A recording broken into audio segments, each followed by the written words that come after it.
And we're up. Well, what's up, everyone? Welcome back to Fabish Mark Podcast. I have Derek. Is that right? Yep. Here with us today. And who do you? I mean, I would introduce you, but I think it's better if you just explain, what you do, so that we could just move on from there. Sure. Yeah. I am a security engineer, a cloud security engineer.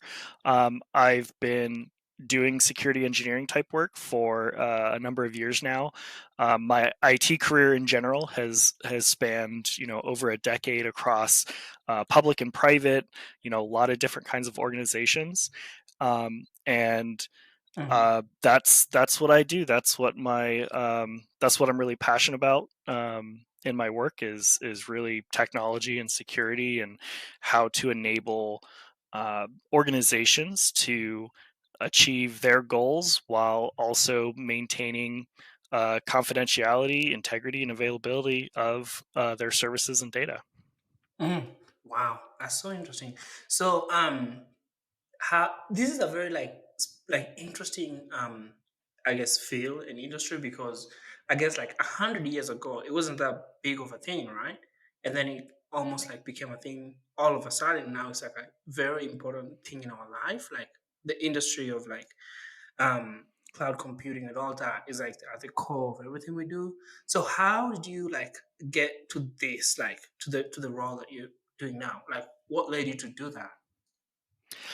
What led me here is kind of a really long, winding path. I have really been into computers and technology for a long time since I was, really little.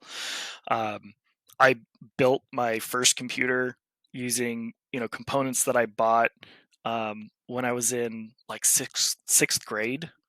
Um, and so I've always kind of really just Wow. been passionate about computers and technology, and um, I think that love kind of naturally led me towards a bit of an IT path.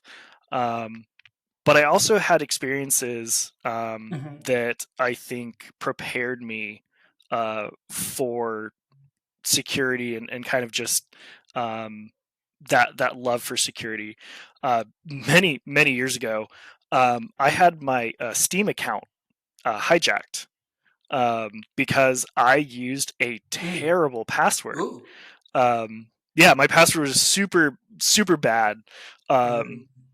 like just like horrible, like just horrible. I cannot tell you how horrible this password was.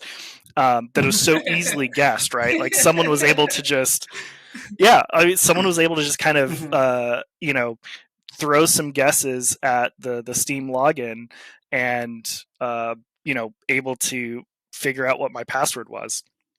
And um, so I did get Mhm. my account back and everything, but even in the course of like going through that, I'm trying to figure out, hey, who has my account, right? Who has access? So I'm having friends message Mm. my account and being Mm. like, hey, you've hijacked this account, stuff like Mm. that, and I end up uh, talking to like Mm. getting a handle for the person that I can message them on, and from there I'm like digging into Google, seeing where else they've used this handle, who it might be, where they might Mhm. live. I was running Mm. my own web server at the time, and so one of the things I did was I sent them a Ooh. link to a picture on my web server so that I could track them. I could see where they were connecting from and Oh. things like that to help narrow down, all of these, because I got from a Mhm. handle to a name, and the name was not super specific, but not, also very common. And so then Mhm. I had to narrow it down to a region. So then I narrowed it down Mhm. to a region based on IP address, which the link between region IP addresses can be a little squishy, Mhm. Mhm. but it narrowed it down, and it was consistent with some of the other information that I had found just Googling, just using search engines Uh-huh. and seeing what was Uh-huh. publicly Uh-huh. indexed. And then I started calling. I just started calling numbers that, basically phone book, Oh. right? Just seeing like, hey, are you so and so kind of thing. Mhm. And yeah, so I think I did eventually actually figure out exactly who it was, and I think I did actually call them. Um, but that for me was like a Mhm. really interesting experience, right? Because I got exposure to this idea of like, one, hey, my account got stolen, right? Why did it get stolen? Well, it's because I didn't do a very good job with my Mhm. password. Mhm. But then on top of that, hey, what's the Mhm. how do you um, like how do you secure online information, and when you visit a website, right? Like what can be tracked by me going to a website, right? What can Mhm. someone find Mhm. out about me, right? Because I was using that in the reverse. I was trying to figure out something about someone else. Um, and then while I was at Yes. Washington State University as a student, I had the opportunity uh, to basically have a information security internship, and I applied to it, was Okay. selected, and basically from then on, I've just been. It was like the thing that really sealed it for me. I was like, this is what I really want to do. I really want Uh, to be in security, working in security, um, and from then on, everything was, hey, trying to get me that security role, that first dedicated security role, and um, yeah, and then here I am years later. I've had a few roles now that are wow. security engineering focused, and I really love it.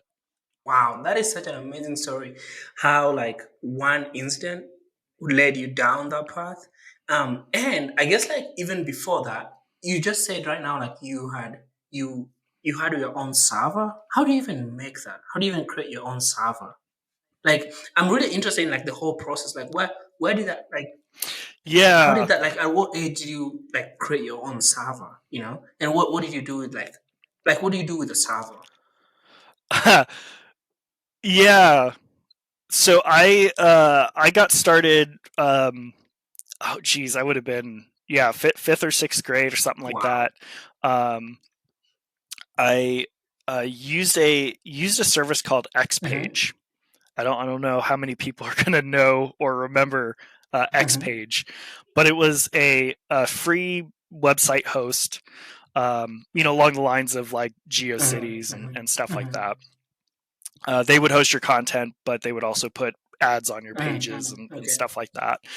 And I just got really into creating Mm-hmm. websites, and just I would create lots of different themes, lots of different websites for just Mm-hmm. whatever, right? I just loved the creative Mm-hmm. outlet of Mm-hmm. it.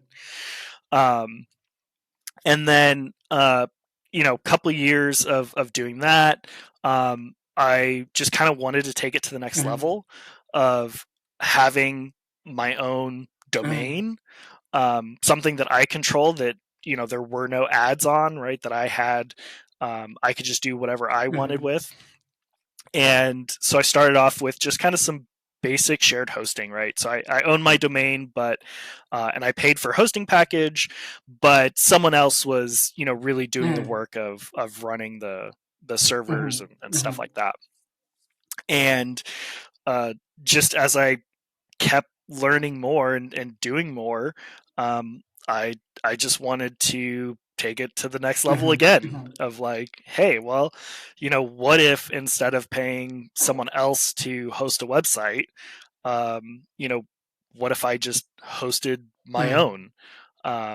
And then we're in the, doing like virtual private Uh-huh. servers, things like that, where you're kind of renting, instead of a big expensive dedicated server, you're renting kind of a portion of Mm-hmm. a Mm-hmm. server, but you get a bit more control, Mm-hmm. right? You have more control over the software that's on there, and things like that.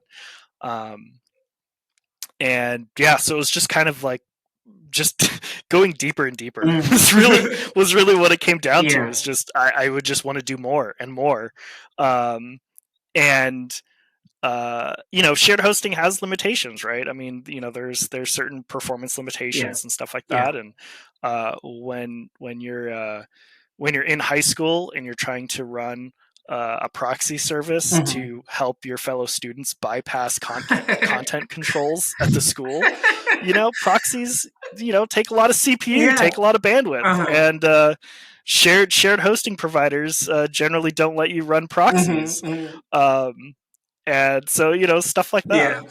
Did you ever get in trouble for did you ever like have a server or a proxy that um put like a dent in the entire CPU of the school or whatever, and like they discovered that they're like, we think you're doing something here. Did they ever like catch you doing something like that?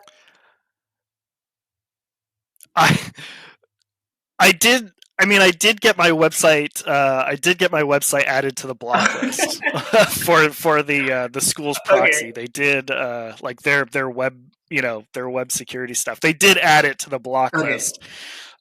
So I did play a little bit of games Mm-hmm. around moving it Mm-hmm. around, stuff like that. Mm-hmm. Uh, but yeah, I mean, at one point, it's like I don't know, it's the classic, kids in school thing where, you put up a service that, you're like, well, I'll share it with me and some friends and, a couple people I want to share it with kind of thing.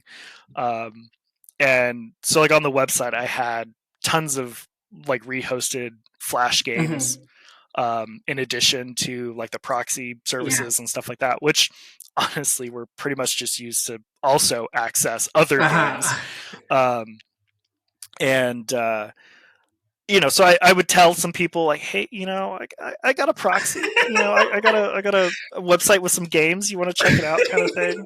That's so And funny.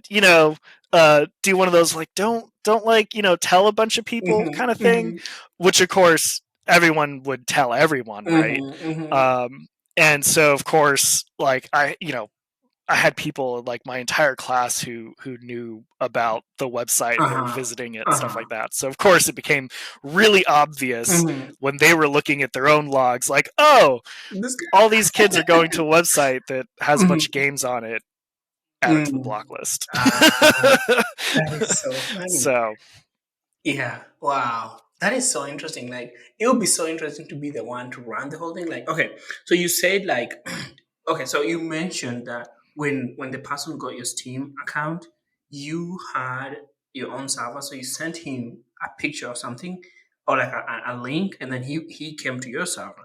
Now, saying that yep. makes me wonder, like we like normally, right? Like I have this phone and I go to so many, I'm pretty sure like I visit I don't know how many servers a day.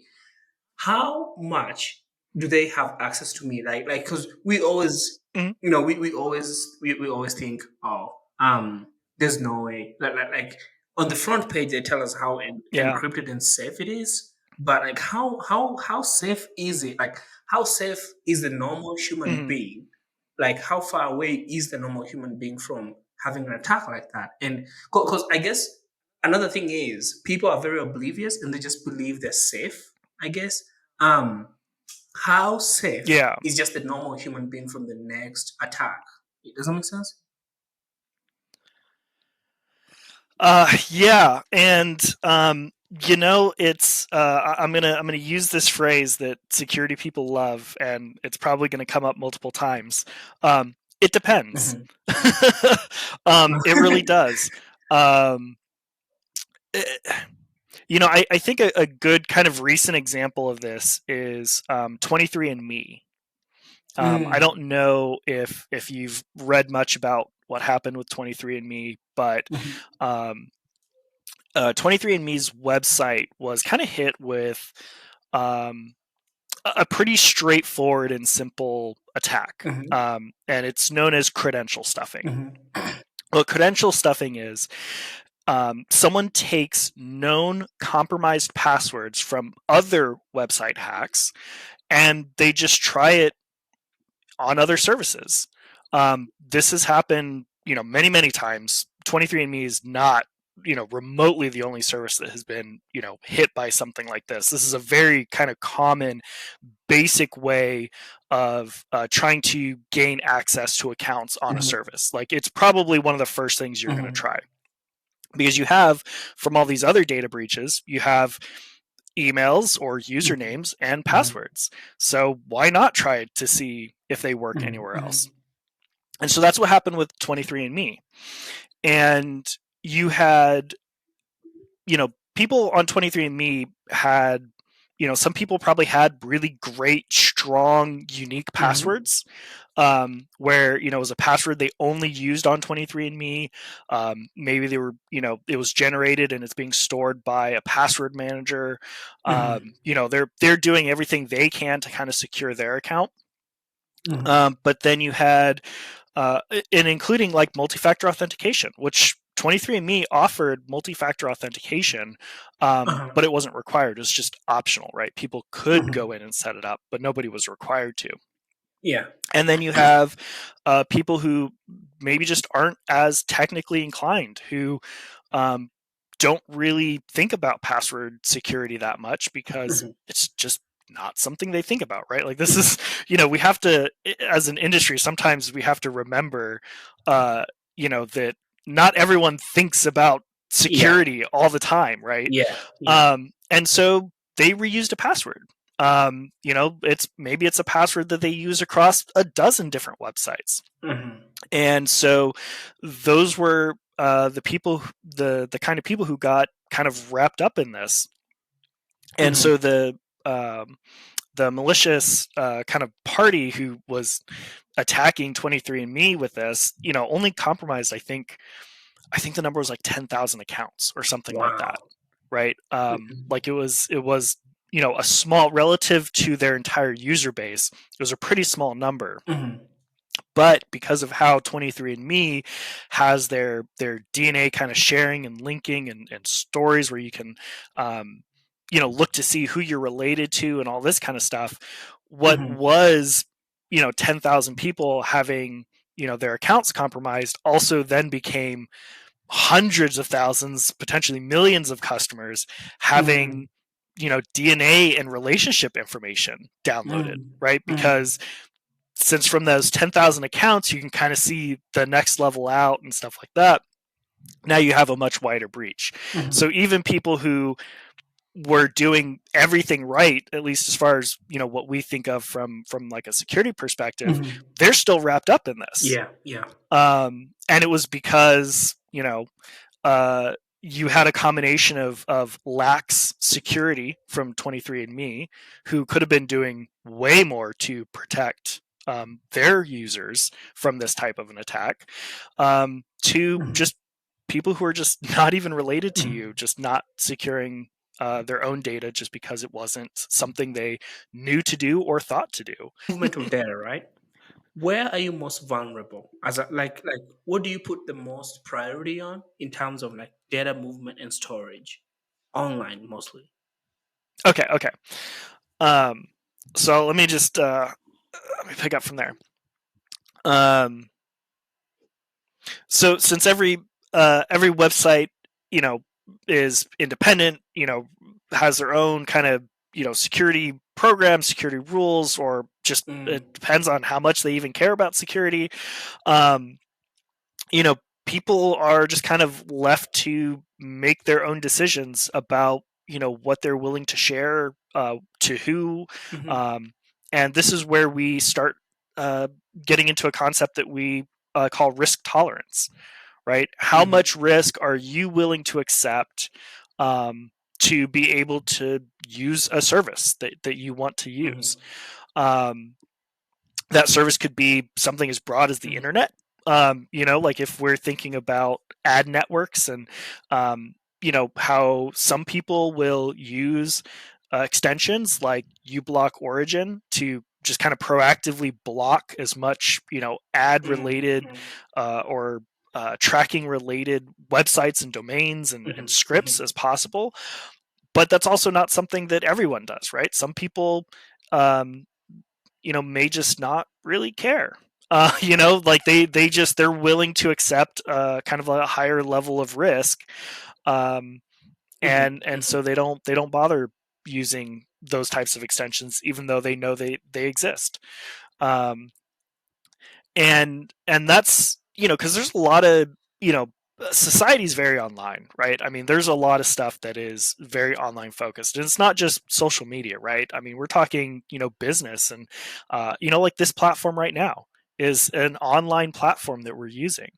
um, and so, uh, whether people realize it or not, I every time they make a decision Mhm, to mhm, share their information, mhm, to a company or a website, um, they're making a decision um, mhm.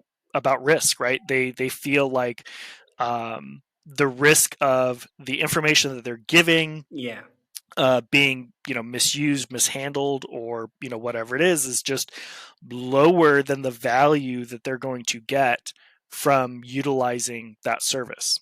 Because we can't really, Mhm, realistically, you mhm, can't just eliminate all risk. Like, that's not really, it's not really a thing. mhm, mhm, um mhm. you can't just live in a cave and just not Yeah. engage with, like, anything, right? I mean, that's just not something that's going to Uh, work for, almost everyone, right? um and that's why we make these risk mm, based decisions. And companies do the exact same thing. So when we're talking about an information security program at a company, this is exactly the same type of thing, that we're mhm, looking at, that we're analyzing, right? How much risk are we willing to accept, when it comes to operating this product, this service, whatever it is, versus the rewards, the benefit, the money, the income that the business gets. And as that risk tolerance gets mhm, lower, because maybe we have, regulatory concerns, compliance concerns, where, maybe mm. losing control of this data, either due to a data breach or something, uh, like from an external party, or Yes. like an insider threat type of thing, that cost becomes so high, right? Because of, you know, payouts and lawyers and all this kind of stuff, that you're willing to put more Mm, money mm. into a security program and reducing those risks, because at the end of the day, right, you're trying to, uh, find that balance between how much you're spending and how much you're going to make, the benefit that you're going to get. Do you so okay, do you think the government should also like try like the governments of countries should be better about like because here's the thing, I and everyone else sometimes I doubt if anyone ever reads the town like anyone who actually doesn't understand like just a normal person, right?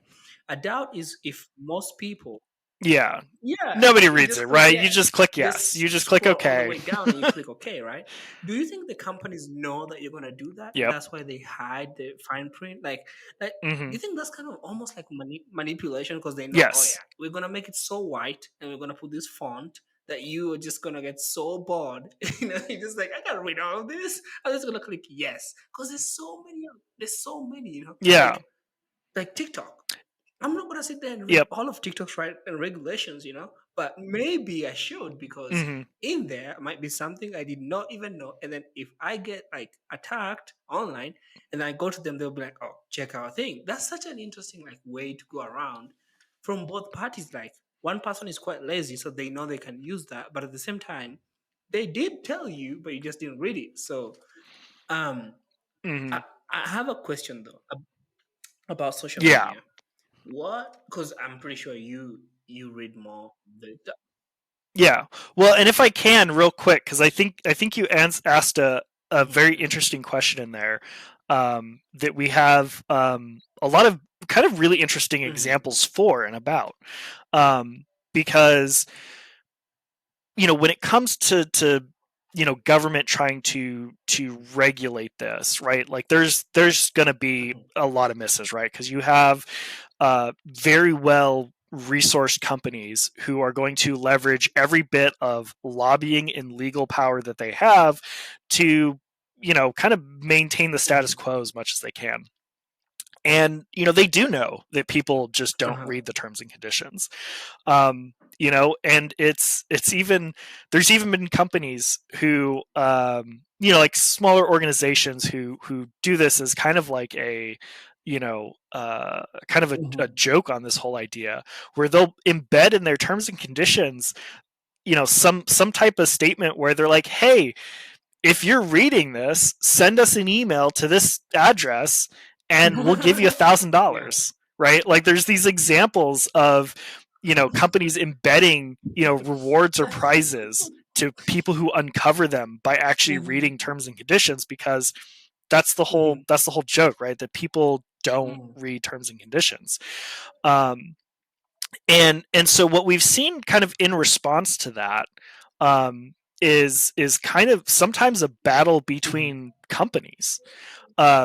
When Apple introduced their like Mhm. privacy labeling, right, where when you look at an app in the App Store and it has this thing that tells you this is what the app, what Mhm. information the app collects, what permissions it Mhm. requests, all this kind of stuff, that was driven by Apple trying to respond to consumer Mhm. concerns over Mhm. exactly this, right? That people don't read terms and conditions. They don't really know when they're Mhm. installing an Mhm. application exactly, what the application is going to ask for, what it's going to do with that information. So Apple tried to implement Mhm. a solution for that.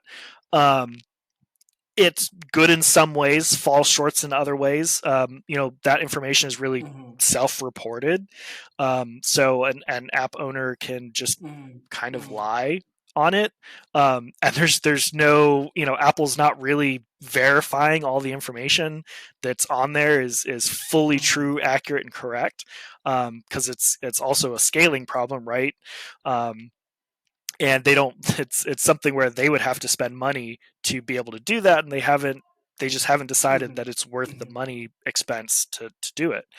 um, but that's all driven by really Mhm. people, right? So me, all these people who are using these services, um, Apple is responding Mhm. to our concerns. Government is also kind of Mhm. responding to our concerns. So really, if we want to drive change in how companies Uh-huh. handle data, Uh-huh. treat data, stuff like that, at the end of the day, and this is a hard thing to do, and it's probably a hard thing to hear, but really it's us and our behavior Yeah. that Yeah. has to change. um, because companies who are making billions of Mhm. dollars in profits, uh, they're not really Yeah. Yeah. incentivized to Yeah. change much, are they? Right? Because everyone is still just willingly, handing over the data, using the services, clicking the ads, whatever it is, right? Buying the stuff on the platform. As long as they're making money hand over fist, Mhm. they don't Mhm. care, right? They'll do whatever they need to do from a Mhm. legal perspective, to comply with privacy regulations and stuff like that. But they're only really going to Mhm. do the bare minimum. That's Yeah. all they'll ever do. Um, and you're just not going to be able to regulate your way out of it.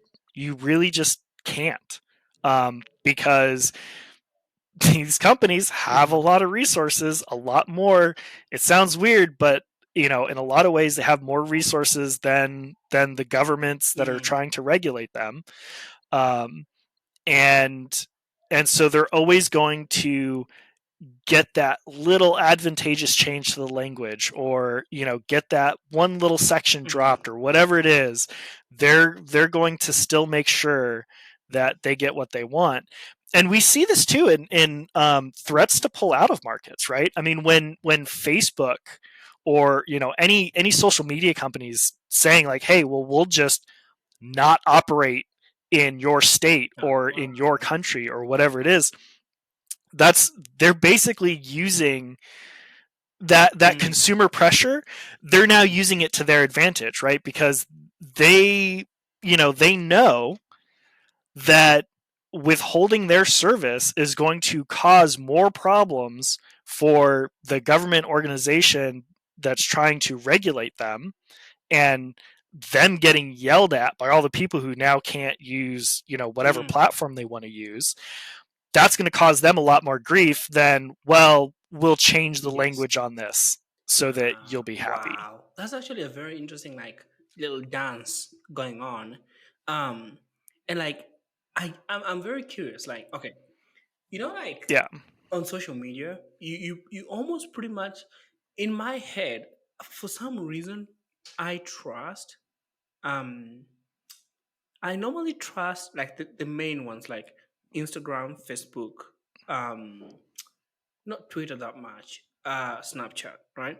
But I guess I shouldn't because of like I know like Instagram is owned by Facebook, which obviously has had a lot of issues. But you know, Mhm. probably know more than I do about like social media companies and stuff. Which one have you come across, right? Like what have you come across that you're like, whoa, people should be more aware of like the privacy concerns or like the terms and conditions that probably nobody really ever reads. Like, is there something that has ever caught your eye that you're like, oh wow, somebody should actually look at this more?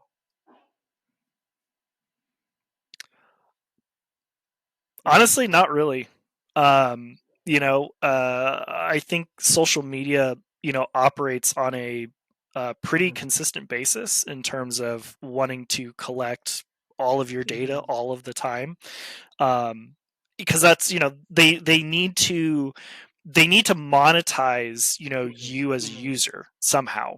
And they do that Mm-hmm. through advertising.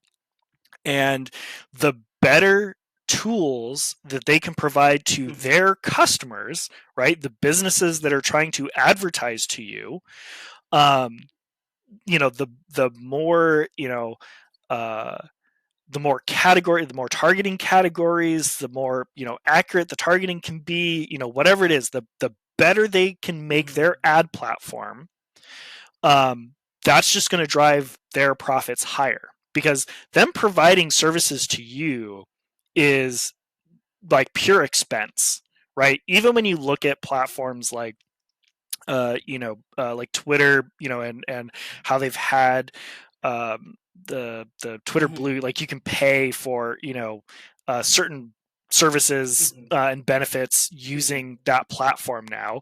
Um, that represents a really tiny portion of the money that it costs to actually run the platform.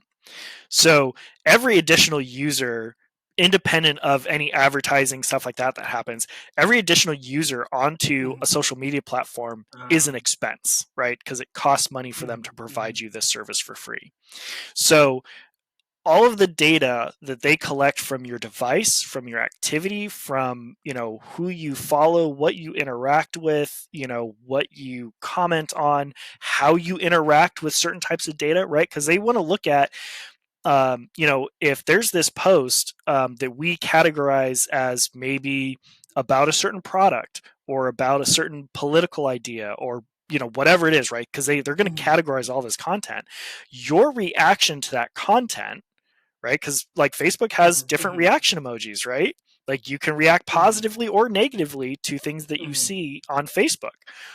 They use that information to then drive Mm-hmm. targeting information about you.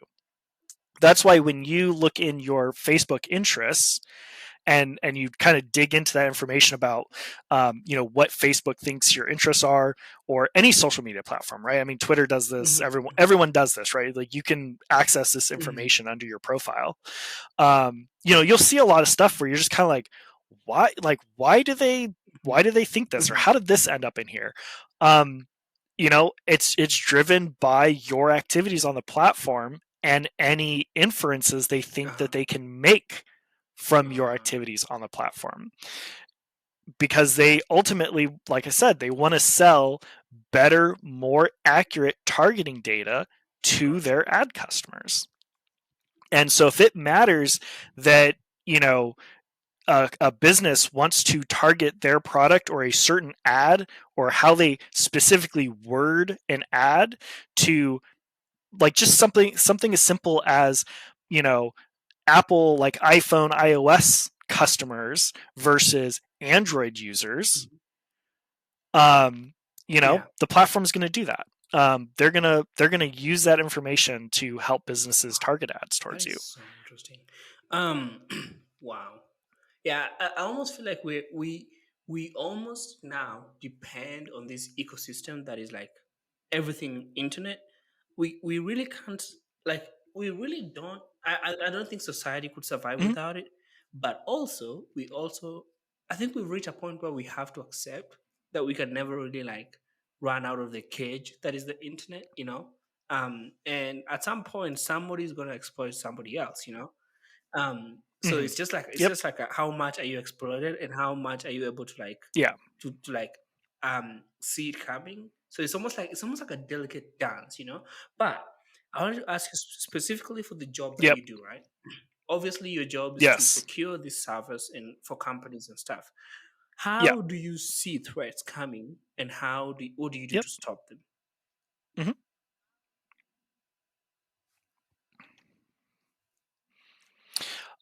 So there's a lot of different things that um, like security professionals do to kind of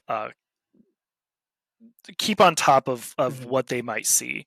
Um, One is just kind of threat intelligence, like just general information. And I don't mean threat intelligence necessarily like if we're talking about like a discipline and as a service. I mean just general getting out there and figuring and finding out by talking to people, engaging with people, Hmm. watching discussions, seeing what people are talking about, finding out like, hey, what Hmm. are other people seeing? Right? What kinds of attacks are other organizations getting hit with? Who might be Hmm. conducting these attacks? What kind of information is being targeted? Um, all of this information about what's happening Hmm. around you helps inform, like, what you have to, Hmm. also take into account in your own Hmm. services, your own platforms. Um, and a lot of stuff, there's also a lot of things too that are I would say kind of just baseline kind of security concepts and ideas that they're not so much about what kind of attacks are out there in terms of like what's gaining prominence, um, but it's just about the fundamentals of how you securely Gotcha. operate a service. And this is like if you look into things like common weakness enumerations, where like the CWE platform is really just um, taking this kind of thing and just trying to uh, drill it down as far as it goes from high level, like just um, you know the integrity of information getting compromised to like very minute details about exactly how Mm-hmm. that gets done, like through things like SQL injection or things or other types of Mm-hmm. software Mm-hmm. vulnerabilities, which we think of a lot, right? Is Mm-hmm. software vulnerabilities, because if someone can um, leverage a vulnerability in a piece of software to get data or access they wouldn't otherwise have, right? That compromises the security of the platform, the security Oh, of the okay. data.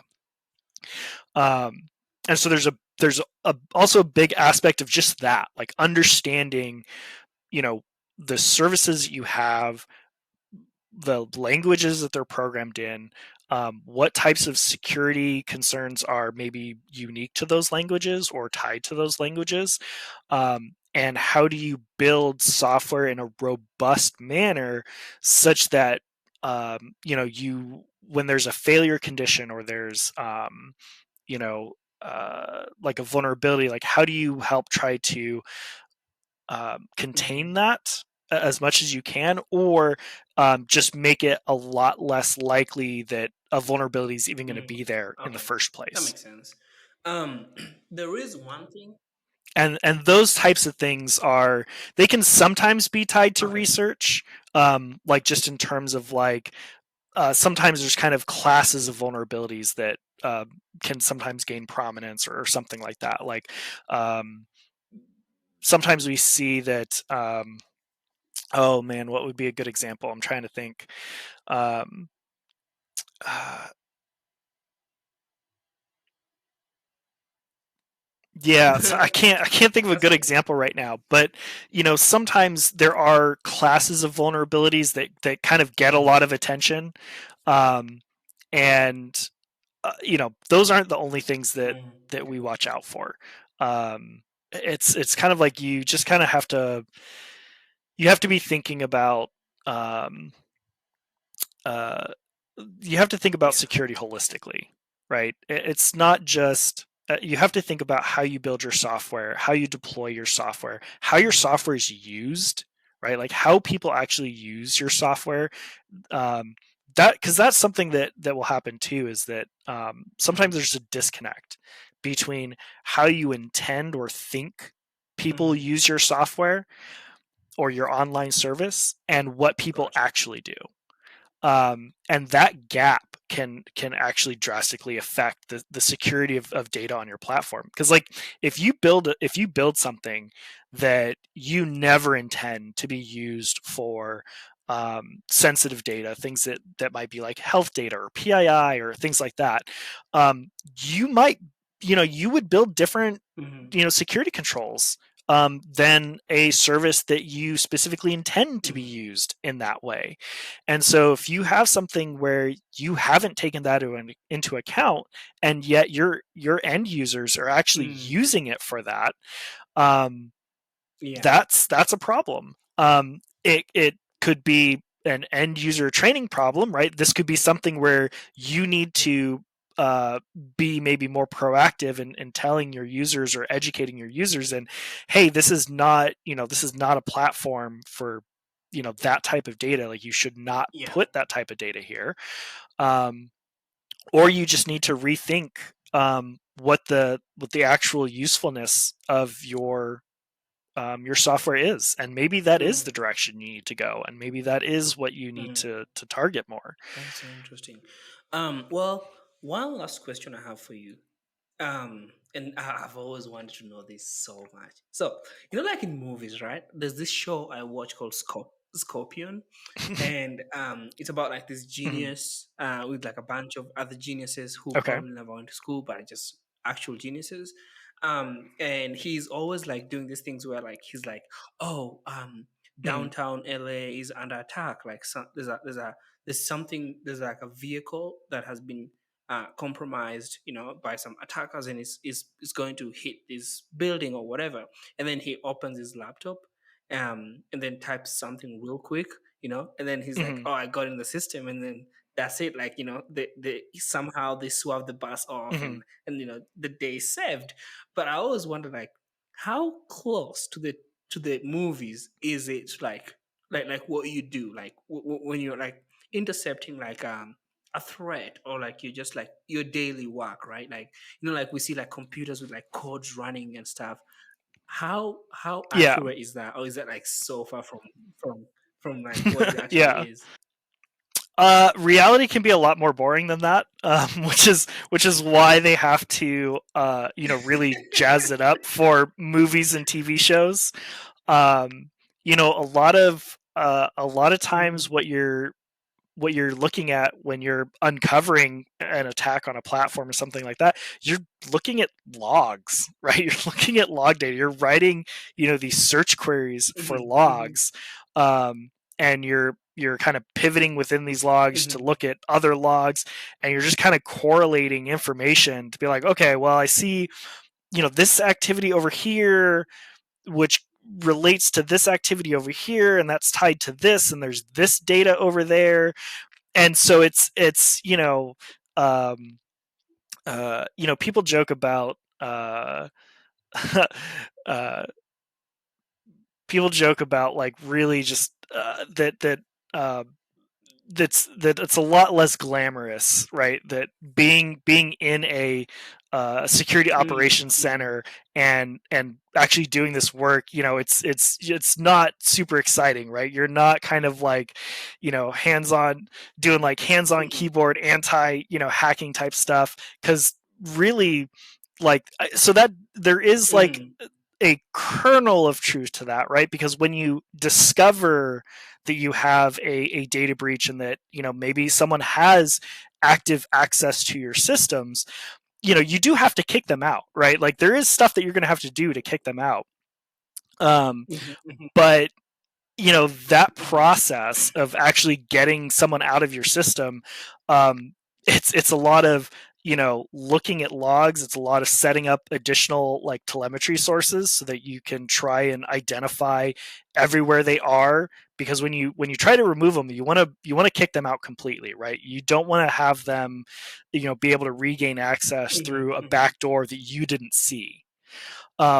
So you're just kind of doing some Yeah. automated software deployments and then waiting for hours, and then just looking at the log data that comes Mhm. back, and then Mm. maybe that tells you something else you need to look at, and so then you go pull some more logs and like get some more telemetry, and then Mm. when it comes time to like kind of execute the plan to evacuate, like to eject an attacker from a system. um a lot that's a lot of times a very Mhm. highly automated process. You've got a script or a job ready to go, and you just hit start, and then it just goes and does the thing that you've told it to do, Yeah. that you've spent the last week or 2 weeks, or whatever, however long this incident response has been Mhm. happening for, that you've been building that, and then Mm. you try to like one fell swoop. Mm. And you can get in situations where That um must be amazing. well, and you can get in situations where you're active at the same time that the attacker is active, right? And so there can be scenarios in which you're doing stuff and then watching Ah. them respond in real time. And you're seeing that come across in logs and things like that. Mm. Or your security tools, right? They might be seeing new beacons pop up, or whatever it is. So you're seeing new alerts, new logs. And so sometimes you can be in those scenarios where it is happening in a kind of a real time basis. But we also live in kind of this Mhm. global society where your attackers could be on the other side of the world from you. And so when you're doing this stuff, they may not even be Mhm. watching this, Mhm. right? They may be sleeping. And they're not going to know that they've been kicked out of your system until they Yeah. wake up to go Yeah. check on the stuff, and they're like, oh, they kicked us out, now we have to get back in, and let's see if this back door works and this back door works. um, and so that Yeah. that happens a lot more often than the Yeah. real time thing, right? um, and people always love to hear about those real time stories where like, Oh, oh, and yeah. then you saw them do this, and then you did this in response, and like because it's that Yeah. adrenaline, right, Yeah. of being able to like, oh, I'm fighting the attackers in real time. But like honestly, Yeah. that's It's like I that's pretty, saw. yeah, that can be Yeah. pretty uncommon, just because you're often very far separated from the people who actually have access in your systems.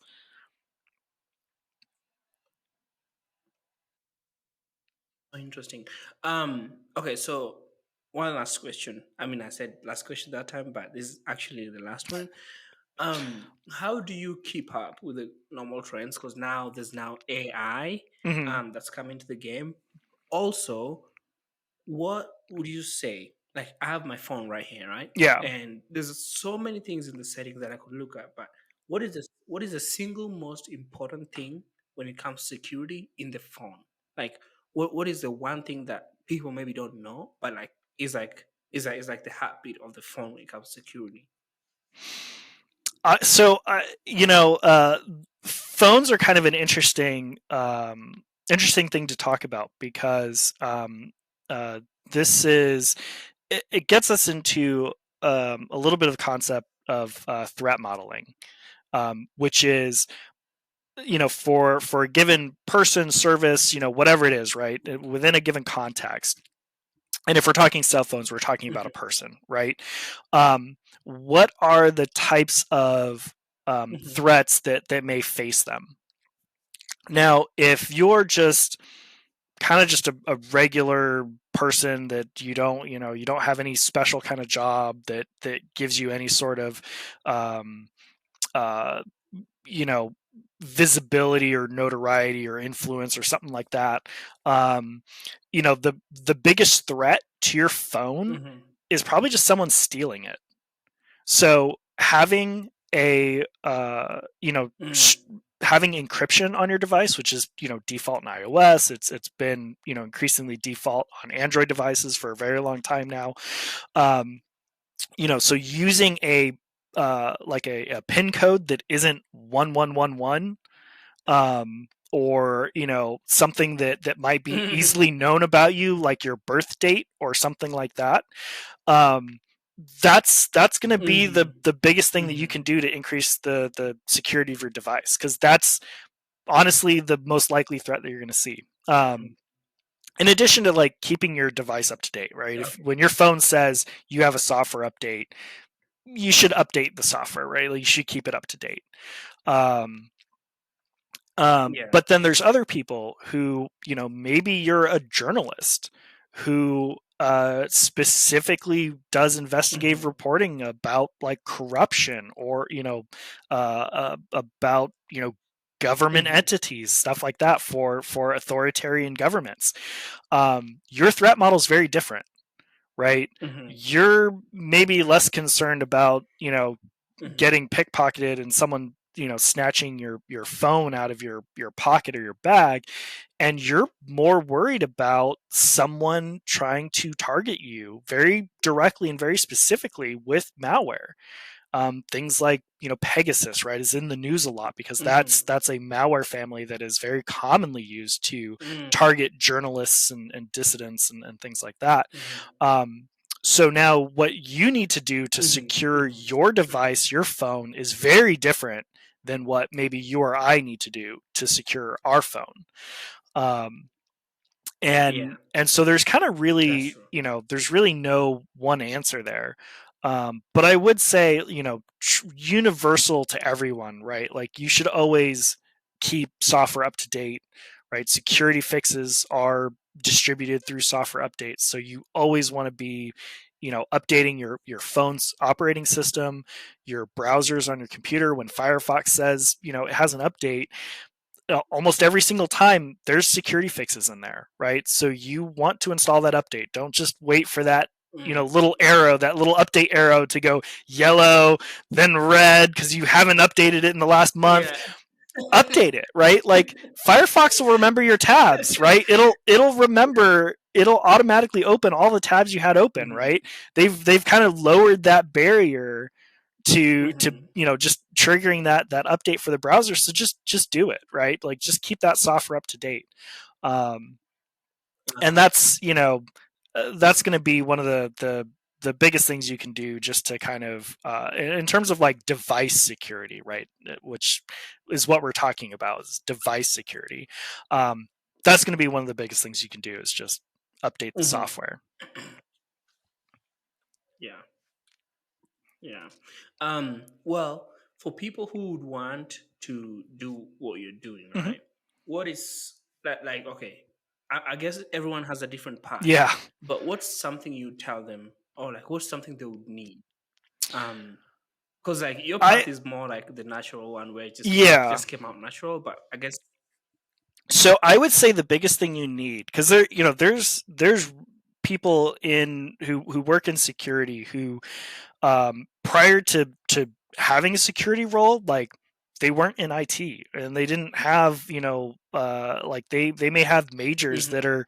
are in history or art or something like that, right? Like um, there's uh, Mhm. Mhm. there's no requirement that just to be in the security industry that you have to be someone who you Mhm. know came up like me, or you're building computers when you're in sixth grade or something like that.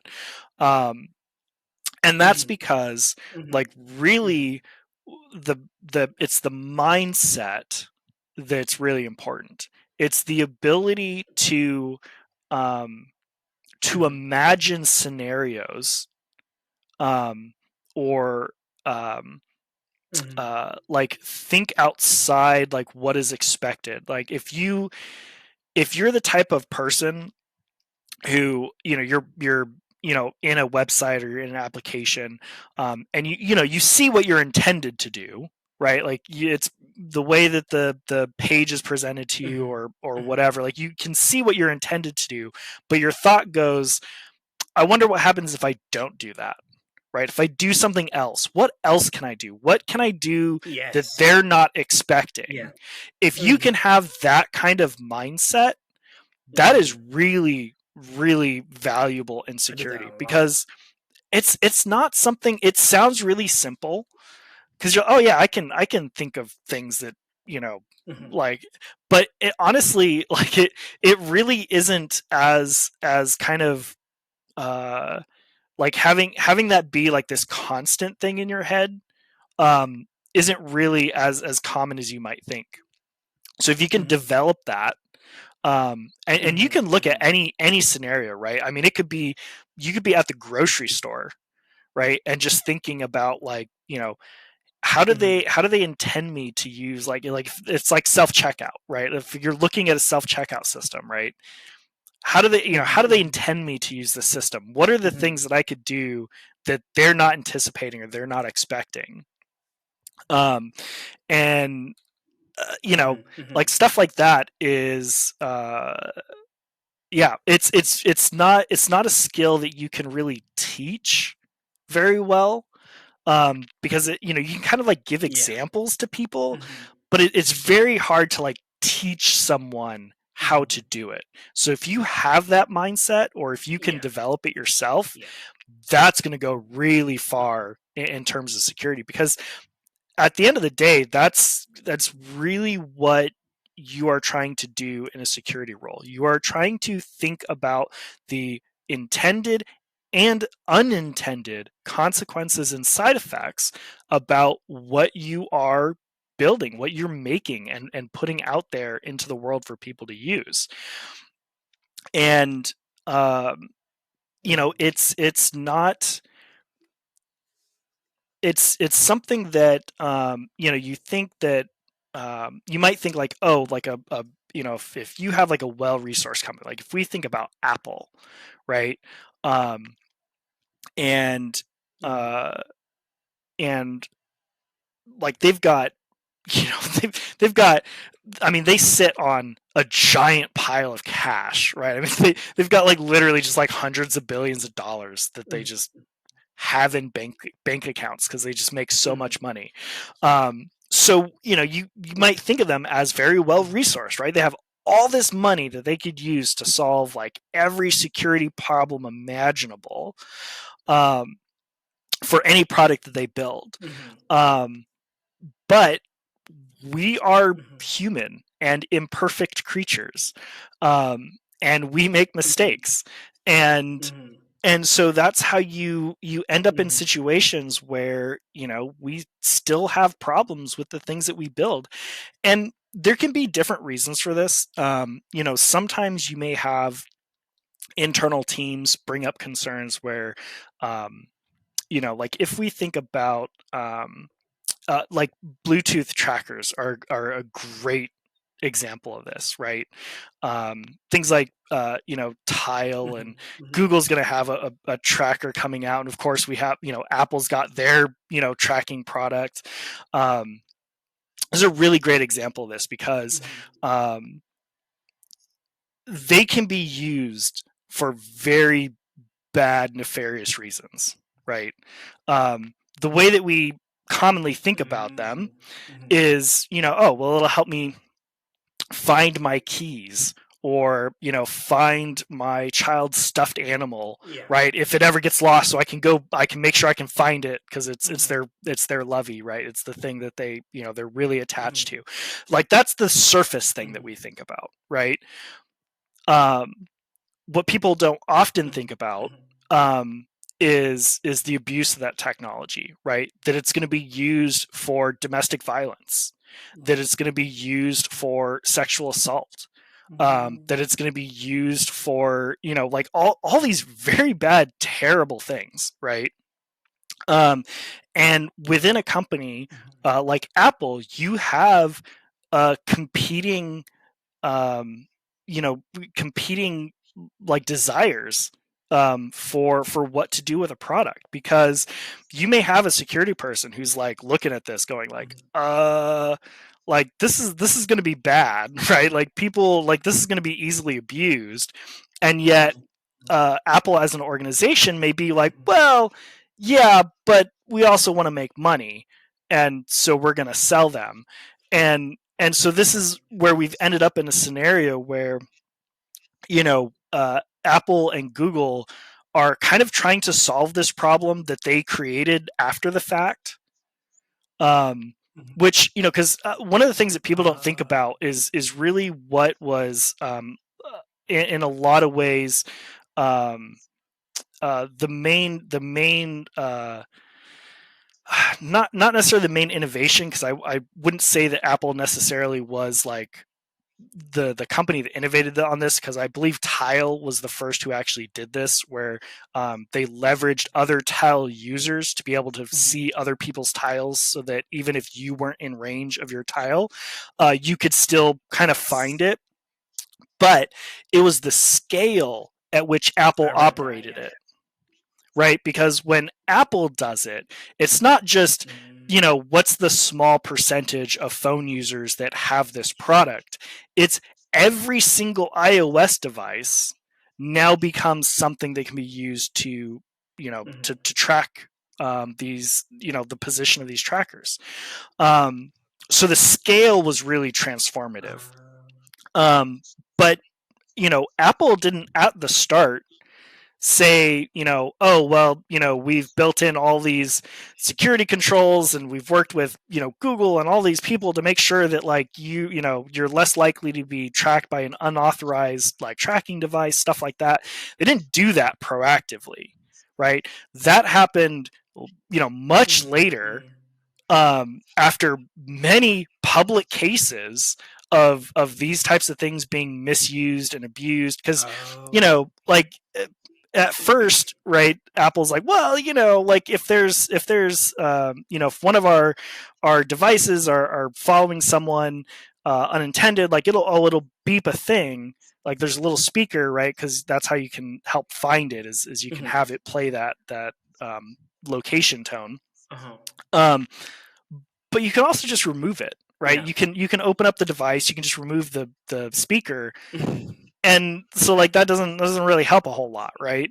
um and so now, now we have this, like, agreement of this standard that Apple and Google are kind of collaborating on. Well, we'll use this method of being able to just track Bluetooth trackers, like, more broadly and more generally, but these are all after the fact fixes.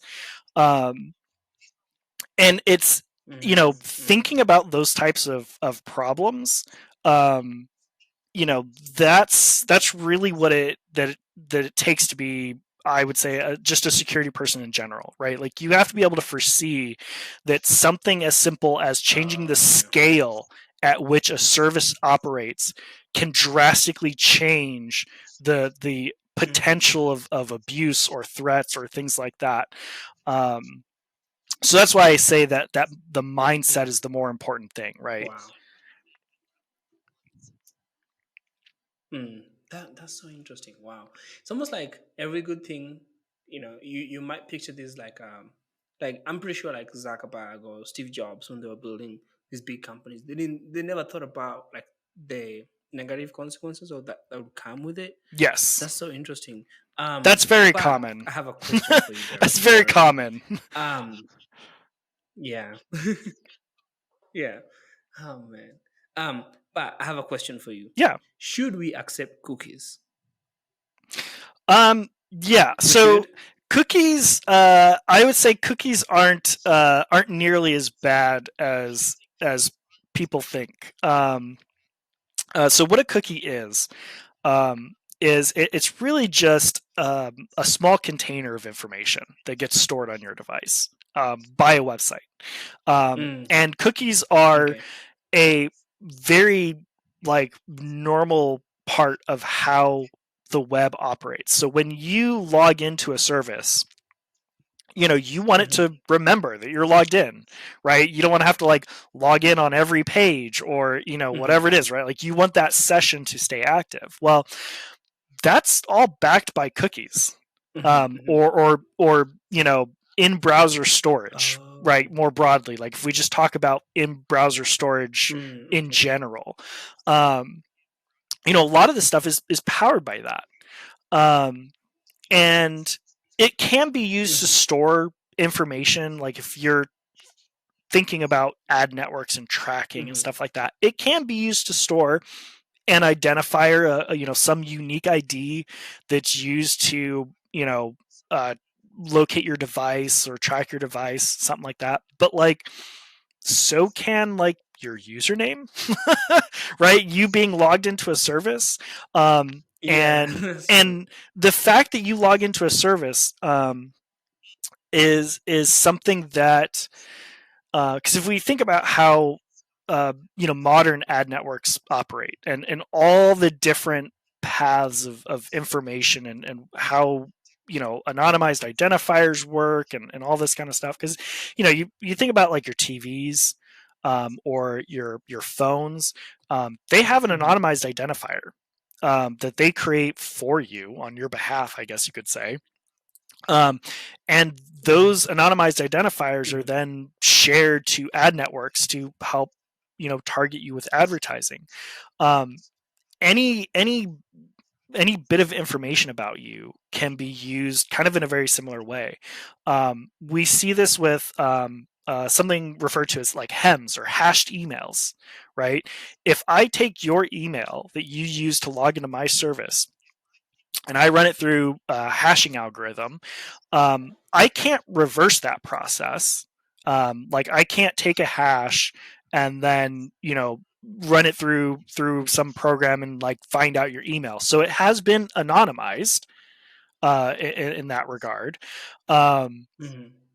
but I that email, if anyone else uses that same hashing algorithm to hash your email that you use on some other service, I can now link you across multiple Mm-hmm. websites, because I can see, oh, this anonymous identifier and this Mm-hmm. anonymous identifier both come from these websites, and I want to target this person with, with some ad, so I'm going to target this anonymized identifier. I don't have to know that you're Fabish, right, to target you with this advertising. I just need something that Mm-hmm. Mm-hmm. links you, to the different places that I want to advertise to you at. I don't even really have to understand you as a person. Like I don't have to have Gotcha. PII about you. Like I don't have to have your address or anything like that. Mm-hmm. I just need to know that there's some anonymous identifier, that's linked to some general area of interest. Like just maybe for something, it could be something even broad Mm-hmm. that I know that you're interested in technology. And now I'm Mm-hmm. targeting, that's my ad logic, right? Mm-hmm. I just want to target these anonymous identifiers that all showed up as an interest in technology, and that's all I'm doing, as, as an ad Mm-hmm. network, as a ad, provider, that I'm buying ads on these platforms. Um, that's all I'm doing. Um, and there's still advertising that's Wow, that is driven so interesting. by your personal information, so that still exists, right? Like so there's still, anytime you've gotten, Mm-hmm. a letter in the mail advertising, uh, some service at you or something like that, because maybe of your relationship with a financial institution or something, like, along those lines. That's very common. I would say it's Mm-hmm. probably Mm-hmm. the number one way people Mm-hmm. get targeted advertising is through their relation, like PII targeted advertising, is through their relationship with financial institutions, right? Mm-hmm. Because every time you get targeted with like credit offers, things like that, those are pretty much all, like they're looking at, your address, your income, like a lot of personal information to target you, Mm. with that offer. But in terms Yeah. of, a lot of online advertising, a vast majority of that, a lot, like, especially when you're thinking like social media, it's all driven by anonymized identifiers, and just anonymized collections of information. Mm. Wow. They get you. They know how to Yeah. get you. But Derek, man, it's so interesting. But I am so thankful that you got to come on my podcast and listen. if you have any other time, any like, I'm pretty sure whoever is going to be watching this will be more interested to know. There's so much we could talk about, Yeah. and I can see, like, you have a wealth of knowledge about all these things, and we've just like we've not even scratched the surface, Right. Yeah. and I definitely, now that you say that, you know, like, I feel like this is so much for me than anyone else. Even if one person watched, I would be fine because I'm like so mad.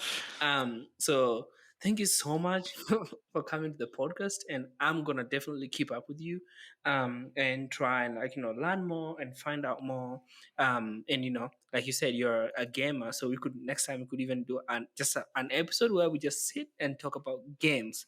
No, like, questions, like, it's not formatted, just sit and talk about games for as long as we want. Hmm. um but I also want to say, like, listening to you, I was listening to a podcast 2 days ago, and you sound exactly like Mark Zuckerberg. It's almost like identical. It's crazy, like the way he talks, the way the way the way he explains things, and the way you explain things is like, I'm almost like when I close my eye, I'm like, that is Mark talking, Well, I'll I was have to watching say that his is a episode with first. So Lex Friedman. That you do sound like even like the pacing, the way you explain things, like, I don't know, it's just so similar. But yeah, thank you so much for coming to the podcast, and I hope to have you on for more episodes, man. yeah, it was great. And like you said, we just kind of barely kind of just touched on on security, really, because it it is a very, very wide and very deep space. I mean, uh, there's a lot there, right? I mean, people make entire multi-decade long Hmm. careers out of just focusing on a tiny slice of security, and yet, Hmm. it's still, new and exciting, and stuff's always changing. um and yeah, so there's a Hmm. lot there. There's a lot of stuff that Yeah, for sure. we didn't get the For opportunity to talk sure. about, and a lot of stuff that we could talk about. Yeah. For sure. We can always schedule more, but You're yeah, thank you welcome. so much, man, and I hope Yeah, to speak to thank you you for soon. having me on.